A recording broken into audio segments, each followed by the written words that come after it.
ગુજરાત સરકાર દ્વારા સ્ટાફ નર્સની ભરતી માટે જગ્યા બહાર પાડવામાં આવી છે।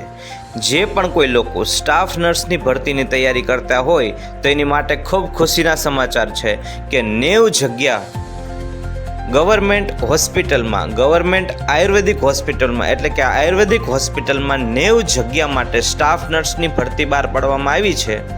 એમાં 28 જગ્યા છે એ મહિલાઓ માટે અનામત રાખવામાં આવી છે અને બાકીની જે 9 જગ્યા છે એ માજી સૈનિકો માટે અનામત રાખવામાં આવી છે। તો ટોટલ 90 જગ્યા માટે સ્ટાફ નર્સની ભરતી કરવામાં આવવાની છે સર ટૂંક જ સમયમાં।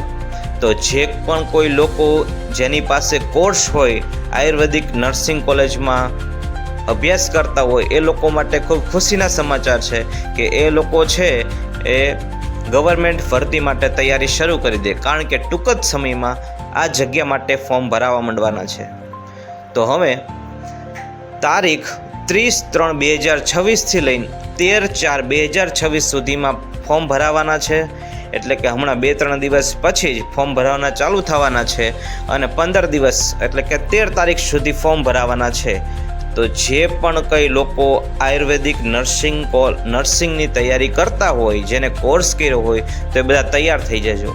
અને આ ભરતી માટે પગાર ધોરણ રહેશે, શરૂઆતના 5 વર્ષમાં તમને 40,800 પગાર મળશે, દર મહિને 40,800 એટલે લગભગ 41,000 પગાર તમને મળશે। તો બહુ સારી ભરતી કહેવાય।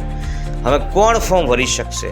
તો જે પણ કોઈ લોકોએ આયુર્વેદિક કોલેજ હોય, આયુર્વેદિક નર્સિંગ કોલેજ હોય, એમાં ડિપ્લોમા કર્યું હોય, diploma in Ayurvedic nursing college, અથવા તો જે નર્સિંગ કોલેજને જેને ગવર્મેન્ટે માન્યતા આપી હોય એનો તમારે નર્સિંગ સરનો કોર્સ હોય, તમારી પાસે સર્ટિફિકેટ હોય, શેનું? તો કે નર્સિંગ આયુર્વેદિક નર્સિંગ કોલેજના કોર્સનું સર્ટિફિકેટ હોય, તો તમે આ ભરતી માટે ફોર્મ ભરી શકશો।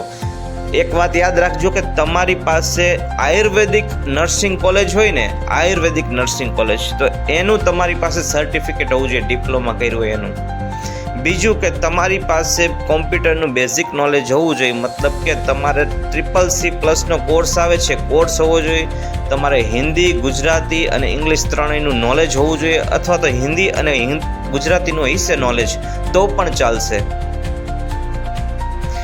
તો યાદ રાખજો, જે પણ વિદ્યાર્થીએ આયુર્વેદિક નર્સિંગ કોલેજનો કોર્સ હશે એ ફોર્મ ભરી શકશે।